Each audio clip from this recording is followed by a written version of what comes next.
afternoon. Welcome to our Sunday afternoon Atheist Republic South Africa stream. So myself and Tarsha, we've decided that we are going to do a series on critical thinking, especially. And this is just the introduction to that. So I'm going to go through what we plan on doing, and hopefully you guys will also get some value from this, because in my opinion, there is no religious claim or doctrine that can withstand some critical thinking and logic. So let me run through everything, and you guys can get a brief idea of what the layout will be. So first of all, let's just talk about what critical thinking is and what we need to look at and what we want to achieve, right? So critical thinking is essential because it allows us to evaluate arguments more effectively and make better decisions in a world that is filled with information. So distinguishing between sound arguments and those that are flawed is a very, very important skill to acquire. So what are logical fallacies? They are errors in our reasoning that undermine the logic of an argument. They can be deceptive. They can be persuasive. They can often lead people to accept a false or a weak conclusion. So understanding these fallacies are crucial to anybody who values sound reasoning and rational debate. In this series, we're going to cover a wide variety of logical fallacies. Each episode, we are going to explain the fallacy in a very informal manner. Then we are going to give a non-religious example, outline the formal structure of the fallacy, and then provide a very commonly encountered religious example. So by the end of this series, you'll have a very sound understanding of these fallacies, how to identify them in religious reasoning. And stay tuned as we dive into the fascinating world of logic. Right. So yes, like I said, we're going to do this in a couple of different parts. We've got the whole thing mapped out and planned. Firstly, we're going to cover an introduction. In the first episode, we're going to cover an introduction to logical fallacies. We're going to give an overview of all of them. We're also going to highlight the importance of critical thinking, the structure of the upcoming episodes. Everything is going to be laid out very clear and succinctly. The methodology of critical thinking is actually a very important aspect that I want to touch on briefly in this introduction. So there's a couple of different steps that we need to apply in this process. The first one is to identify. So we're going to clearly identify the issue, claim, or question at hand, because lots of times, especially when it comes to intangible claims, they defined very nebulously and vaguely. The second step would be to get information, which means we collect relevant data, evidence, and perspectives. Again, it's a bit of a problem there. Secondly, we analyze. Thirdly, we analyze. So this is going to assess the credibility, the validity, and taking that information and looking at it under a magnifying glass. Fourthly is alternatives. So we examine different viewpoints, alternative explanations, other potential solutions. And then finally, we draw conclusions and make decisions based on logical reasoning. Right. So next up, let's have a look at some of the favorites that we are going to go through in this series. So first of all, the ad hominem. That's the favorite one. So this means ad hominem literally means to the person. So this is attacking the person instead of addressing the argument. This, the classic one is you're wrong because you're ugly, or I don't trust you because you're an atheist, or you're wrong because you don't believe in what I believe in. Very, very common one. Second one is the straw man argument. So this misrepresents an argument to make it very easy to attack it, right? So an example of this is, for example, when it comes to the evolution and creation debate, it'll always be, well, you guys believe that we come from pond scum and, we just random accidents. So it's quite easy to attack that caricature of an argument as opposed to actually addressing the real issues. Thirdly, we're going to cover the appeal to authority. Appeal to authority is believing that something is true because an authority says it. Now, this is a bit of a tricky one because when you appeal to authority is only a fallacy if the authority that is being appealed to is not actually an authority. So that is a very interesting one because, we always learn from people who are more educated in matters than we are. And, so we have an inherent bias towards trusting people who have knowledge. And the only thing is, a perfect example of this would be, let me think, something like, scholar XYZ said that crime statistics went up during this period because of that reason, and then all of a sudden people just trust it because it comes from a source of authority, right? Fourthly, the false dichotomy. This means our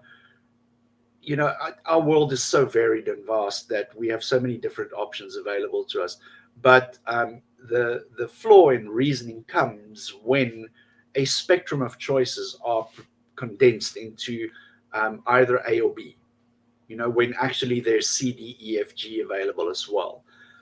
This is another favorite of our of Jesus Club.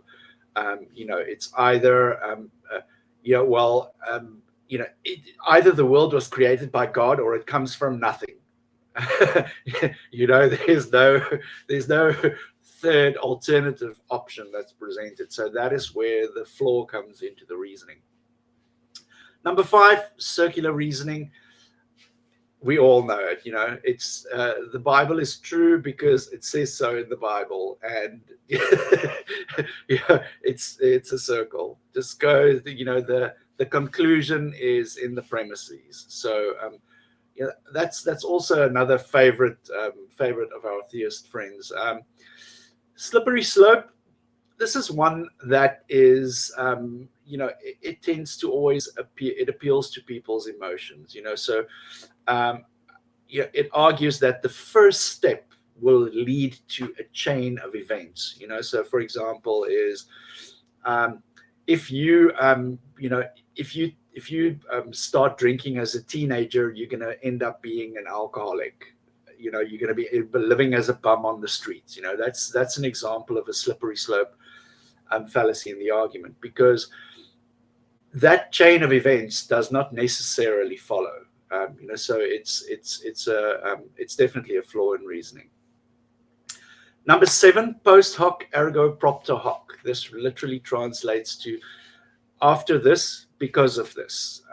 And there are a couple of variations on this one. I believe it's grouped together with the non sequitur as well. They fall in the same class of fallacies, which means a non sequitur means does not follow. So this is a very deceptive one to make, because we are pattern-seeking mammals, so we will always look for connections, and sometimes we find connections that are not really there, and our brains are wired to make connections, and that's what that's why this one is particularly prominent in there. So this means literally that one thing occurred after another. It must have occurred as a result. So that is definitely a fallacious form in reasoning. And let's think of an example. Like after Jesus died, nobody saw the body, so he must have ascended. He must have ascended into the heavens, and there's so many you can choose from. And then lastly, in this series, I just have to preface this as well, is that this is not an exhaustive list of logical fallacies. There are hundreds and hundreds of them. So, for this first series of episodes, we're just going to cover this specific set. We maybe, if you guys like this kind of content, we will create a second season. But the 8th one here is called the appeal to tradition. So this is also another flaw in our reasoning. Something is right because it's always been done that way. A couple of hundred years ago, there's no way that I want to go back to the medicine or the government or the morality or the society that was prevalent 100 years ago. Tradition is, it's peer pressure from dead people. That's all that tradition is. So let me see what else I've got here. Right. So why do atheists harp and harp and harp on this issue of critical thinking? Because there's specific benefits to it, because it literally cuts through the noise. There's noise being made by hundreds and hundreds of different religions, making so much noise. And what critical thinking teaches you is to cut through that noise. It teaches you improved decision making, enhanced problem solving, better communication. And the most important one is that it increases your resilience to bias. So you are less likely to, fall for your own personal biases, and you are more likely to notice other people's biases when they bring them into these types of discussions. So, I would encourage you guys to join us next week. Next week, we have got a very special interview planned with a guest that I ran into. His name is Jarek. He runs a podcast called the Agape Freedom podcast. Very, very interesting guest. I am looking forward to that one. Sorry we didn't get a guest lined up this week. Life happens, shit happens. People have things to do and places to be. But, stay tuned. Myself and Tasha will be presenting the critical thinking series. We've got the first 8 episodes lined up. So we are going to try to slot those episodes in addition to the regular programming that we do on Atheist Republic South Africa. I encourage you guys to join in, comment on the videos. We love to hear your feedback. As always, you can find us on the Facebook groups. Just search for Atheist Republic South Africa, either one of the 4 cities, Cape Town, Johannesburg, Pretoria, Durban. And we'll hook you up to a community of atheists. We'll see you guys on the flip side. Take care.